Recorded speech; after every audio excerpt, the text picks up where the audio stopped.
지금 문학책이랑 우리 저번 시험 대비 시작하기 전에 비문학이 끝나서 지금 문학책이랑 문법책이 나왔는데 문법책이 진도가 많이 남았어요. 진도가 많이 나와서 우선은 지금 남은 거 문학이랑 문법 위주로 이제 진도 나가고 아마 이번 달은 그렇게 될 것 같고 최대한 선생님 이번 달에 다 끝내려고 해요. 이번 달에 다 끝내려고 하고 6월 달부터 또 이제 기말고사 대비 들어가니까 기말고사 대비 끝나고 우리 기말고사 보면은 7월 되잖아요. 7월 너네 아마 보니까는 초쯤에 보더라고요. 7월 초쯤에 이제 시험 보는데 그때부터 여러분 고등선행 들어갈 거예요. 고등선행 이제 들어가서 그때 이제 고등교재로 해가지고 진도를 나갈 거기 때문에 지금 내가 볼 때는 추가적으로 교재 사는 것보다 선생님이 부족한 부분이 있으면 프린트로 해서 진도에 나갈게요. 그래서 최대한 선생님이 이번 달에 기존 교재 끝나는 걸로 하고 진행을 하겠습니다. 됐죠? 모의고사 그것도 모의고사만 하는 게 아니고 우선 중간중간 모의고사 이제 풀게 이렇게 할 거고 모의고사만 하기에는 여러분이 아직도 이론이 조금 부족하기 때문에 이 모의고사를 수록한 이론책으로 할 거예요. 그것도 문학, 비문학, 이제 문법 이게 나뉘어져 있거든요. 그래서 이제 그렇게 이제 진행할 거라고 생각하면 돼요. 기존의 스타일이랑은 비슷한데 이제 고등 문제로 이제 할 거다라고 생각하면 돼요. 됐을까요? 우리가 문학책 146쪽 펴볼게요. 자, 146쪽 보면은 윤호영의 봄이라는 이제 작품이에요. 우리 저번 시간이 아니고 우리 시험 대비 들어가기 전에 이제 수필의 이론에 대해서 했는데 항상 여러분이 이제 시험 문제를 봐도 항상 갈래 문제 나오잖아요. 그치? 시든 소설이든 수필이든 항상 갈래의 특성들을 이제 숙지해놓고 확인하고 이제 문제를 푸셔야 돼요. 그러니까는 지금 중등과정에서는 선생님이 그래도 한 번씩 이제 시 이론에 대해서 얘기해주고 하지만 고등과정 하면 여러분 수업을 그대로 그거는 기본을 이제 깔고 가는 거야. 따로 이제 설명해주지 않아도 포함되는 범위라고 생각하시면 돼요. 기본적인 이론은. 그래서 여러분이 이걸 다 해놓고 가야지. 왜냐면 이제 고등과정 가면은 이번에 이제 선생님 가르치는 학생들도 처음 이제 고등학교 1학년 돼가지고 시험을 이제 봤는데 아무리 이제 중학교에서 잘했어도 학연이 이제 다른 거지. 그래서 이쯤 됐다 싶은데 생각보다 이제 점수가 안 나오는 거죠. 왜냐면 범위도 많고 그리고 변형될 수 있는 요지도 많고 아니면은 시험 범위 외부 지면에서 나오고 이래 버리니까 그러니까는 평소 국어 실력을 이제 늘려놔야겠죠. 그쵸? 늘려놔야 되니까 여러분께서도 항상 까먹지. 우리가 공부를 해도 까먹잖아. 그래도 계속 반복하고 그러니까 뭐 매일은 못해도 꾸준히 하시는 게 중요해요. 선생님이랑만 하면 안 돼. 그럼 부족해. 선생님 일주일에 2번밖에 안 하잖아. 선생님이랑 만나서 2번밖에 안 하잖아. 그리고 게다가 우리가 토일 수업이기 때문에 연달아밖에 안 하잖아요. 그쵸? 그러니까 평소에도 여러분이 수학 맨날 푸는 것처럼 하는 것처럼 국어도 맨날 해야 돼요, 여러분. 왜냐면은 드라마틱하게 확 이게 늘지 않기 때문에 여러분도 느낄 거야. 이게 한 번에 한다 해서 확 느는 게 아니고 점점 시간 쌓여서 이제 발현되는 거니까 평소에도 여러분이 책 읽고 아니면은 내가 조금 독서가 좀 독해가 좀 부족하다 그러면은 교재 사다가 평소에도 좀 풀어보고 그게 하는 게 좋아요. 그래서 여러분이 보호관점 스스로 자율주도하에 공부를 해야 돼요. 왜냐면 선생님은 나도 최선을 다해서 이제 가르쳐 주지만 여러분 학원에 선생님은 학원 선생님이지만 나한테 의지해라 이렇게 하는 것도 맞겠지만은 난 선생님은 그렇게 생각을 해. 선생님은 그냥 수단에 불과하다. 여러분이 자율주도적으로 하고 막 여러분이 부족한 거 있으면 선생님한테 물어보고 선생님한테 요구하기도 하고 선생님 이렇게 해주세요. 제가 이거 부족한 것 같아요. 이런 식으로 나가야지. 선적으로 선생님이 하라는 데만 시키면 여러분 더 발전 가능성이 있는데 머물게 되니까 여러분이 주도하에 특히 고등 가게이기 때문에 더 그러거든요. 여러분이 주도하에 공부하고 내가 뭐가 부족하구나. 내가 그럼 이렇게 선생님 더 해주세요. 이거 모르겠어요. 이런 식으로 해야지 여러분이 선생님을 이용해야 돼. 여러분이 나한테 이끌려가지 말고 여러분이 나를 이용한다고 생각을 하고 부족한 거 있으면 선생님 이거 해주세요. 아니면은 뭐 문제 풀다가 이거 더 부족할 것 같으니까 이거 좀 뽑아주세요. 문제도 좀 주세요. 이런 식으로 해야 된다라고 생각을 하시면 돼요. 아셨죠? 자, 봐보면 수필이에요. 수필은 이제 자신의 경험 쓴 거죠. 근데 보통 수필은 자신의 경험 플러스 깨달음, 교훈적인 이제 내용들이 나오죠. 그래서 어떤 내용인지 봐볼게. 자, 나무는 해를 거듭하며 연륜이 하나씩 늘어간다. 그 연륜을 보면 지나간 봄과 가을이 하나도 빠지지 않고 둘레에 남아 금을 긋고 있다라는 거지. 가을과 봄은 하도 그들이 찍어놓고 간 자취는 가시지 않고 기록되어 있다. 그래서 여기서는 그들이 이렇게 표현했으니까 조금 의인적으로 표현했다라고 보시면 되겠죠. 사람도 흰 털럭은 털이라 생각하시면 되겠죠. 하나하나 늘어감에 따라 지나간 봄과 가을이 털럭이 쌓여 느낌이 커져간다라는 거죠. 그래서 이렇게 시간의 흐름에 따라서 이제 변화되는 내용이 좀 나오죠, 그치?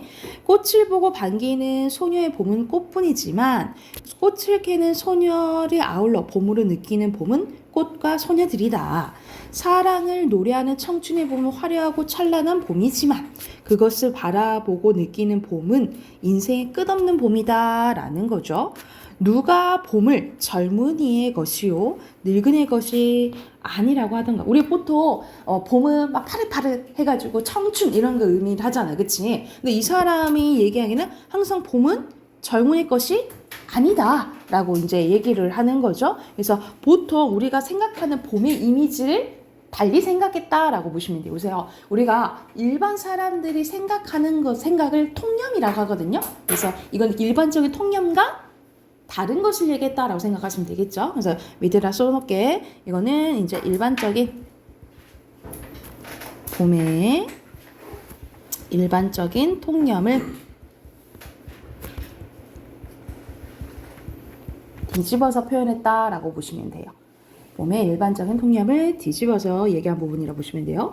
젊은이의 봄은 기쁨으로 차이는 홀겹의 봄이지만 늙은이의 봄은 기쁨과 슬픔을 아울러 지닌 겹겹의 봄이라는 거지. 과거란 귀중한 재산이다 라는 거예요. 비유 나오죠, 그쵸? 과거라는 재산이 호수에 가득 찬 물결같이 고이고 또 고여서 오늘을 이루고 있는 것. 물 위에 호수가 따로 없듯이 과거를 떠나서 오늘 따로 없는 것. 그러므로 물이 많을수록 호수가 아름답고 과거가 길수록 오늘이 큰 것이다. 그러니까 다 과거가 쌓여서 오늘날에 우리가 있는 거다라고 얘기를 하는 거죠. 그렇죠? 늙어서 봄을 맞으며 봄을 앞으로 많이 못 볼까 슬퍼할 필요는 없다라는 거죠. 우리 나이 먹으면 이러잖아. 예를 들어서 내가 한 90 먹었다 생각해봐. 90 먹었어. 이제 봄을 한 5번이나 볼 수 있을까? 뭐 이렇게 생각을 하겠잖아요. 그렇죠? 그래서 그동안 많이 가져본 봄이 또 하나 느는 것을 대견하게 생각할 일이다라는 거. 그러니까 안 좋게 부정적으로 슬퍼할 필요가 없고 내가 이렇게 많이 예를 들어서 90봄의 봄을 가졌는데 앞으로 그래도 하나 더 가질 수 있겠네? 이런 식으로 이제 생각해야 된다 이 말이죠. 그렇죠? 산에 오르거나 먼 길을 걸을 때 10리고 20리고 가서 뒤를 돌아보고는 내가 저기를 걸어왔구나 하며 흐뭇하고 자랑스러운 때도 있다. 그리고 돌아보는 경치를 걸어올 때마다 놀랍게 아름다움을 발견하는 때도 있다. 다만 지나온 추억을 더듬어 한 개의 징주를 발견하지 못하고 거친 모래알만 지어질 때 그것이 슬프다라는 거죠. 보잘것없는 내 과거가 항상 오늘을 슬프게 할 뿐이다 라는 거지. 그러니까는 과거를 좋게 생각해. 지나온 과거, 우리가 시간이 흘러갔다고 슬퍼하고 절망할 필요가 없고 이게 다 나한테 귀중한 재산이고 이걸 소중하게 생각해야지 지금도 행복하지 않을까라고 얘기를 하는 거지. 그치? 뜰 앞에 한 그루 밀감나무가 서 있는데 동쪽 가지 끝에 파릇파릇 싹이 옴돋기 시작한다. 굵은 가지에서도 푸른 생기가 넘쳐 흐른다. 밀구에 잎이 퍼지고 꽃이 피고 열매가 맺힐 것이다. 집안 사람들의 기대가 사뭇 크다. 그러나 서쪽 가지에서는 소식이 없었다라는 거야. 약간 이제 대조가 되죠. 그쵸? 나무의 절반은 죽은 가지다. 죽은 가지에 봄이 올 리 없다. 지난 겨울에 잎이 다 떨어지고 검은 등걸만 남았을 때 혹 죽지는 아니나 염려도 했고 봄이 되면 살아나겠지 믿기도 했었대. 그러나 같은 나무 한 등걸에서 한 가지는 살고 한 가지는 죽었으라고 생각을 못했다라는 거죠. 하지만 눈보라 추운 속에서도 한 가지 생명은 기르고 겨울을 살아왔고 한 가지는 그 속에서 자기를 살리지 못했던 것이다. 저 동쪽까지의 씩씩하고 발랄한 생애지. 근데 동쪽까지를 좀 긍정적으로 본 거죠. 그쵸? 지난 겨울 석 달 동안 마음속으로는 안타까운 저항, 그리고 남모르는 분노와 인내, 이에 대한 무한한 경의와 찬사를 보내고 싶다. 이런 힘겨운 겨울을 이겨내 동쪽까지에 대한 이제 예찬을 하는 거죠. 그쵸? 봄이 가면 봄이 없다고 슬퍼함은 1년에 사는 곤충의 슬픔이다. 교목은 봄이 10번 가면 10개의 봄을, 가을이 100번 가면 100개의 가을을 지닌다. 생활에 따라서는 인류 역사 억만 년의 봄이 다 내 몸에 간직된 봄이요.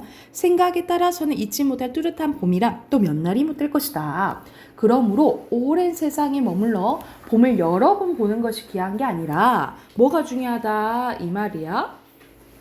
봄을 본다 때에 느끼고 지나온 봄을 회상하며 과거를 잊지 않고 되새기는 것이 우리의 생활을 풍부하게 해줄지언정 섭섭할 것은 없다라는 거지. 이게 우리가 나이를 먹었을 때, 우리가 사실 젊었을 때는 엄청 활발하게 잘 돌아다니고 뭐 잘 느끼잖아. 근데 우리가 노년이 되면 사실 선생님 아직 노년이 안 돼봤지만 점점 여러분보다는 나이를 먹었잖아요. 나이를 먹었으니까 그때 우리 선생님 친구들끼리, 선생님 이제 어제 쉬었으니까 그제부터 쉬었으니까 선생님 친구들 이제 오랜만에 만났거든요. 선생님 서울 가서 오랜만에 친구들을 이제 고등학교 때 친구들에서 이제 만났거든요. 그러니까는 이제 이렇게 못 놀겠다. 너무 이제 힘들다. 막 이런 얘기들을, 노는 것도 힘들다. 막 이렇게 하거든요. 그래서 예를 들어서 음주 가무도 즐기잖아. 예전같이 막 예전에 막 부어라 마셔라 이렇게 했으면 예전같이 못 마시겠다 뭐 이런 식으로 이제 하거든요. 그래서 그런 거를 이제 안타까워하기보다는 그때 느끼고, 여기도 마찬가지지. 우리 예전만큼 못하고 그걸 안타까워하는 게 아니라 그때는 충분히 그랬고 충분히 즐겁고 그때 충분히 즐거웠고 지금도 나름대로 즐기면 된다라고 이제 보는 거죠. 그쵸? 그래서 여기서 이제 나이 먹었을 때 노년에 봄을, 여기서는 이제 봄을 예로 들었지만 다른 것도 되겠죠. 예를 들어 다른 것도 우리 즐길 요소들이 많잖아요. 그치? 이런 것들을 긍정적으로 나름대로 다 즐기면 된다. 너무 섭섭해하지 말아라 라고 얘기한 부분이라고 보시면 돼요. 그래서 여기서는 노년의 봄을 즐기는 바람직한 자세라고 생각하시면 돼요. 다만 봄은 나를 잊지 않고 몇 번이라도 찾아와 세월에 깨우쳐 주었건만 둔만과 태만이 그를 저버린 첫 때에 늙은 것이 아쉽고 한스러워 다시 찾아주는 봄의 죄의식조차 느낀다. 그러나 이제는 여기 나오지. 발버둥 쳐봐야 미칠 수 없는 일이 아니야. 고요히들 앞에 거닐며 지나간 봄의 가지와 추억과 회상을 남겨보는 것이다. 오늘을 따라 주인은 말할 수 없이 고요하고 따스한 햇볕이 백금처럼 주기법 나왔네요. 빛나고 있었다라고 얘기하는 거죠. 그래서 우리 여러분도 이제 나중에 그런 걸 느끼게 될 거예요. 우리 보통 추억 먹고 산다라고 하거든요. 그런 말들이 있는데 선생님도 그런 것 같아. 이렇게 그때는 이제 몰라. 근데 이제 딱 지나가고 나서 그때 재밌었는데. 근데 지금은 그렇게까지 못하는 즐거움이니까 그때 즐거웠다 하면서 그걸로 이제 사는 느낌이 이제 좀 들거든요. 그래서 이때는 이제 여러분은 아직은 확 와닿진 않겠지만 여기서는 이제 그때를 과거를 솔직히 생각하고 시간 이제를 헛되이 보냈다고 생각하지 말고 지금도 충분히 지금은 이제 즐겨라 라는 이제 내용이라고 생각을 하시면 돼요. 자, 여기서는 쌤이 수필이라 했죠. 그쵸? 수필은 자신의 경험 쓴 거예요. 그래서 글쓴이가 썼다라는 걸 전제하에 밑에 문제 풀면 될 것 같아요. 147쪽 그리고 뒤에 148쪽 핑크 넣는 거 있죠? 넣고 답하기를 한번 해볼게요. 바로 지금 해보세요. 확인해볼게요. 답하기는 해봅시다. 자, 1번에 알맞지 않은 거네. 1번에 봄에 대한 통념 뒤집었다 했지, 그치? 맞고요. 봄에 관한 명언 나와요? 인용한 거 전혀 없잖아. 2번이네요. 자, 2번에 각각 밑줄 친 기억부터 미음에 대한 설명으로 알맞지 않은 거예요. 여기서는 자, 4번인데 리을 부분 보면 교목은 봄이 10번 가면 10개, 가을이 100번 가면 100개 가를 짓는다 했잖아. 그치? 이거는 봄보다 가을이 더 소중해야 된다. 이게 아니고, 그만큼 많이 갈수록, 시간이 갈수록 이런 태도들이 맞지 않은 태도들이 더 여유로워져야 된다. 이걸 이제 얘기한 거지. 봄이랑 가을을 비교한 거는 아니죠. 그쵸? 4번이고요. 그리고 3번에 긍정적인 거 동쪽까지지. 그치? 3번입니다. 민준아, 허리 펴고. 자, 1번에 빈칸 노년이고요. 그리고 3문단에 의지. 그리고 젊은이의 봄에 들어갈 거 기쁨. 늙은이의 봄에 들어갈 거 슬픔이고요. 글쓴이의 관점은 노년에 맞이하는 봄이 오히려 더 아름다울 수 있다. 여러분 빈칸 없지 않아요?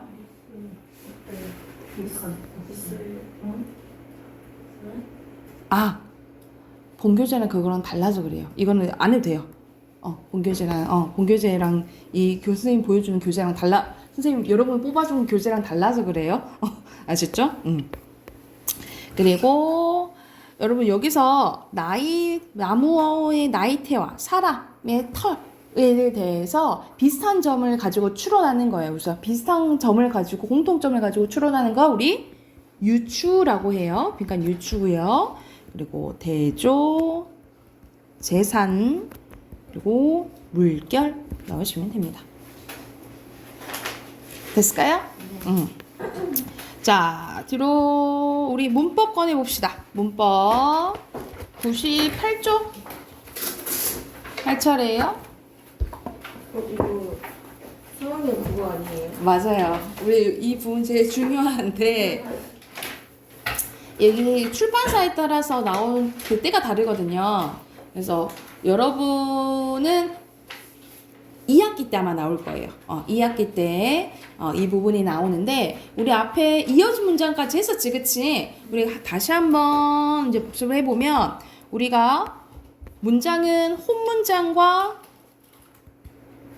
겹문장으로 나뉘어진다 했어요.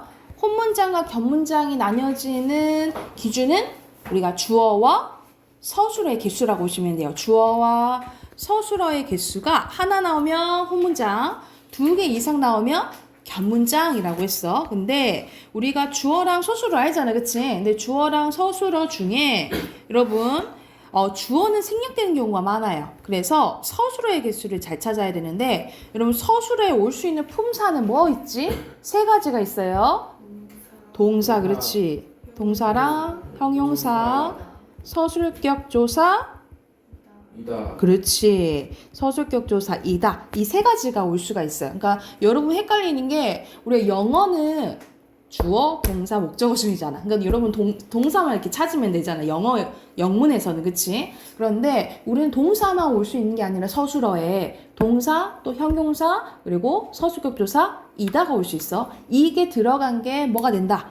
서술어가 된다라고 생각하시면 돼요. 그래서 문장에서 이것들을 찾아서 2개 이상이면 겹문장이라고 보시면 돼요. 그리고 아무리 문장이 길어도 이것 중에 하나만 나오면 혼문장이라고 보시면 돼요. 아셨죠? 그래서 주어 서술어 찾아야 되고 이 겹문장은 또 2가지로 나뉘어진다 했죠. 이어진 문장과 아는 문장으로 나뉘어지는데 이어진 문장은 주어 서술어 그리고 주어 서술어 이렇게 연달아 오면 이어진 문장이라고 했지, 그치? 그런데 오늘 이제 배울 아는 문장은 관련된 주어랑 관련된 서술어가 떨어져 있어요. 떨어져 있고 또 다른 주어와 또 다른 서술어가 하나의 또 다른 문장 성분 역할을 하는 거야. 예를 들어서 우리 체형을 꾸며주는 거를 뭐라고 배웠죠? 체형 꾸며주는 거. 과사용, 그렇지. 관형사. 문장 성분으로는 관형어라고 배웠는데 그런데 주어 서술어는 단어로 하기에는 조금 커요. 그래서 요거를 뭐라고 하냐면 절이라고 불러요. 그래서 말 그대로 체형을 꾸며주면 뭐라고 부르겠네요. 관형, 절 이렇게 부르겠죠. 그쵸? 이런 식으로 하는 역할에 따라서 달라진다라고 생각을 하시면 됩니다. 그래서 오늘 이제 배울 게 아는 문장인데 한번 봐볼게요. 자, 아는 문장은 크게 안긴 문장과 아는 문장으로 나뉘어지는데 아까 전에 이렇게 주어 서술어 절 있죠.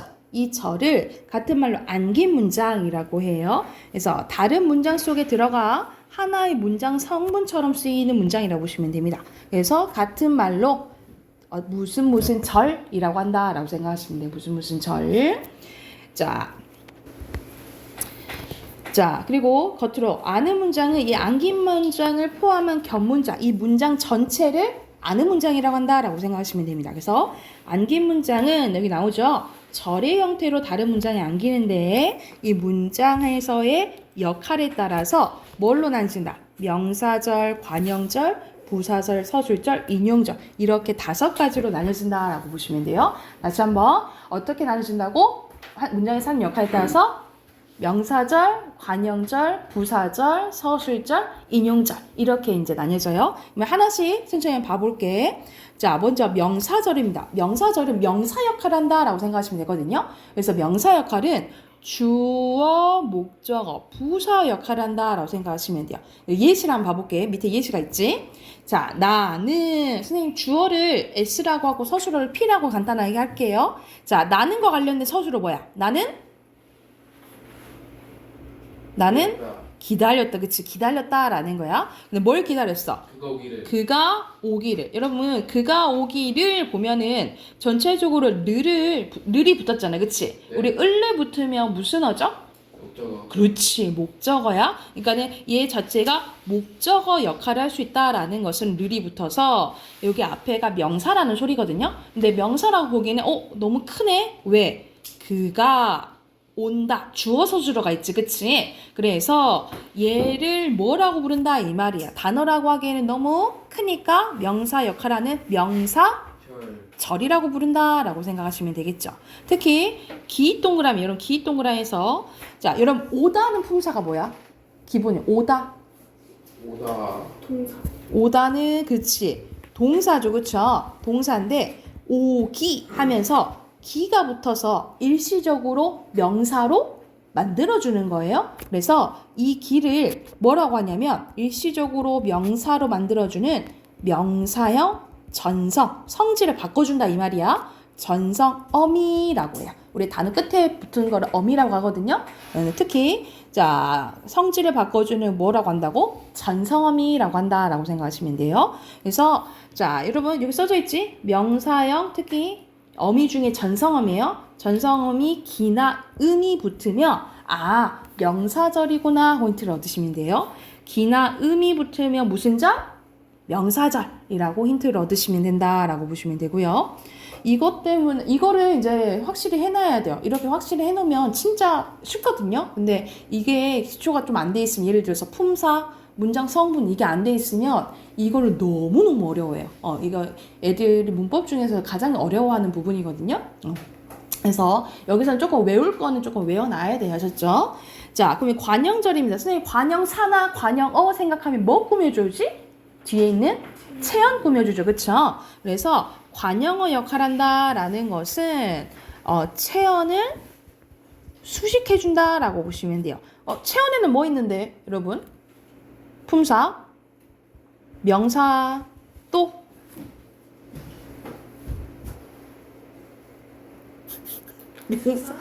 수사, 그렇지. 수사, 그렇지. 명사, 대명사, 수사를 꾸며주면 관형어 역할을 한다라고 보시면 돼요. 근데 자 한번 봐볼까? 자 이것은 책이대. 근데 어떤 책이대? 내가 읽던 책이래. 그래서 내가 읽더니 뭐 꾸며주는 거예요? 책 꾸며주지, 그치? 그래서 이거는 관형어라고 한 크니까 뭐라고 부른다고요? 관형절이라고 부른다고요. 그래서 이걸 관형절을 아는 문장이라고 불러요. 그러면 선생님 이제 읽던을 이것 중에 던을 이제 예를 들었잖아. 던이나 을이나 는이나 은 이건 일시적으로 관형사로 만들어주는 관형사형 전성어미라고 보시면 돼요.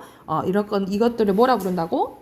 관형사형 전성어미라고 부른다고요. 그래서 여러분은 관형사형 어미 은, 는, 을, 던이 붙으면 관형절이구나 하고 힌트를 얻으시면 돼요. 이해됐나요? 이런 것들. 그리고 이거를 굳이 안 외워도 뒤에 뭐를 꾸며주면 체형 꾸며주네요. 관형절이구나 하고 힌트 얻으시면 되겠죠. 그렇죠? 한 역할을 잘 봐야 돼. 됐나요? 네, 갔다 오세요. 자, 그럼 여러분 세 번째 부사절 봐보자. 부사절 여러분 부사 생각해요. 부사는 뭐 꾸며줘요? 체형 이외의 것들을 다 꾸며주지, 그치? 근데 여기서는 부사절은 보통 서술어를 꾸며준다라고 보시면 돼요. 그래서 여기서는 부사의 역할을 한다 했는데 보통 서술어를 꾸며준다라고 써주시면 되겠죠. 서술어를 꾸며줘요. 자, 예시 한번 봐볼까? 고구마가 구워졌대. 근데 어떻게 구워졌대? 군침이 돌게. 군침이 돌게가 뭐 꾸며줘요? 구워졌다 꾸며주지, 그치? 이런 식으로 서술어 꾸며 이걸 부사 역할 한다라고 보시면 돼요. 그래서 이것이 부사절이고요. 특히 돌게 했을 때 개 동그라미 놓자.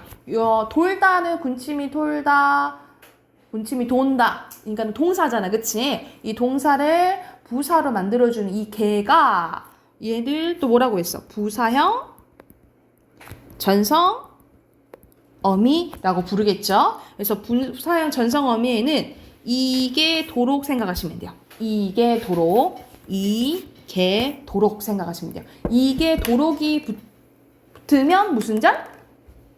부사절이라고 보시면 되겠죠. 이게 도록이 붙으면 부사절이라고 생각을 하면 돼. 자, 이런 식으로 지금 3개 있거든요. 명사절이나 관형절이나 부사절은 힌트가 있어. 이런 전성 어미들이 있어요. 명사절은 은, 기, 그리고 관형절은 은는, 을, 던, 그리고 부사절은 이게 도록이 있는데, 자, 밑에 있는 서술절 있죠? 서술절은 이런 전성어미가 없어요. 전성어미가 없고, 대신에 주어가 2개고, 서술어가 하나잖아요?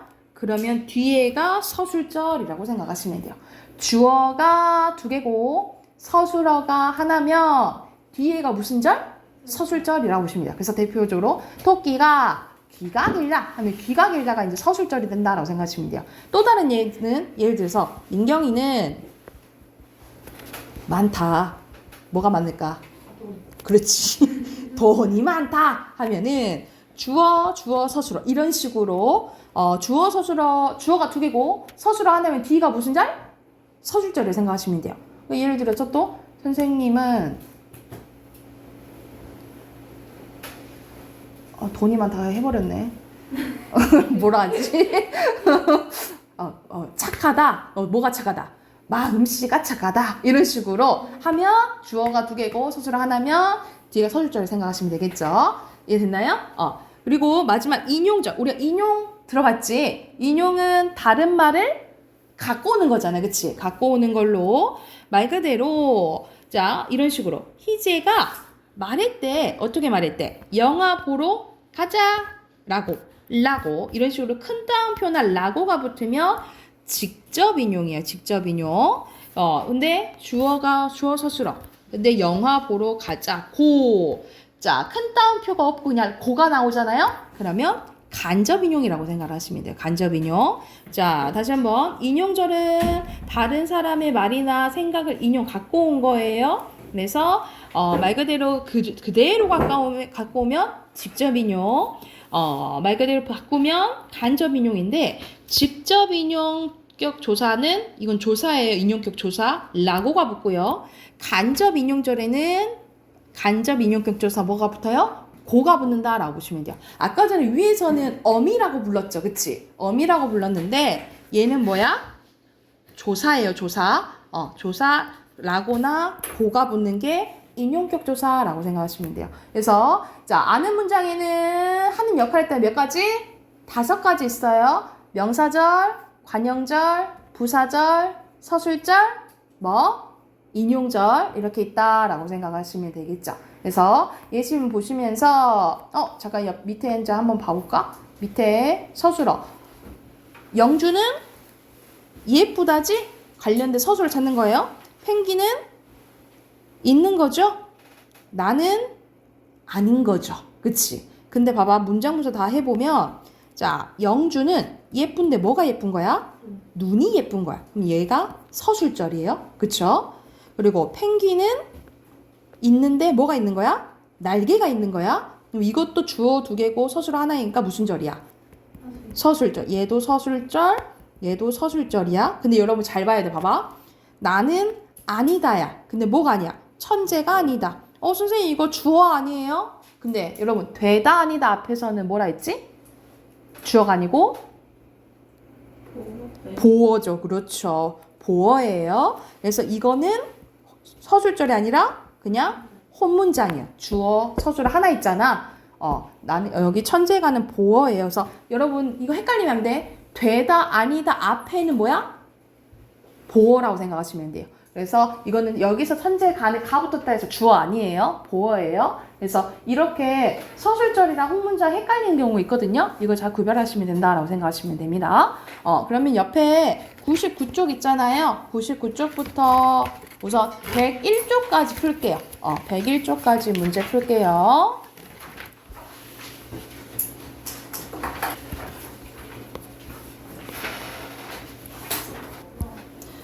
여러분 숙제로 내줄게. 105쪽까지 있죠?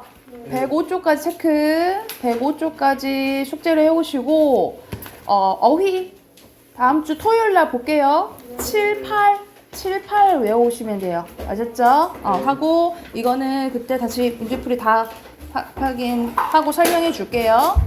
여기까지 합시다.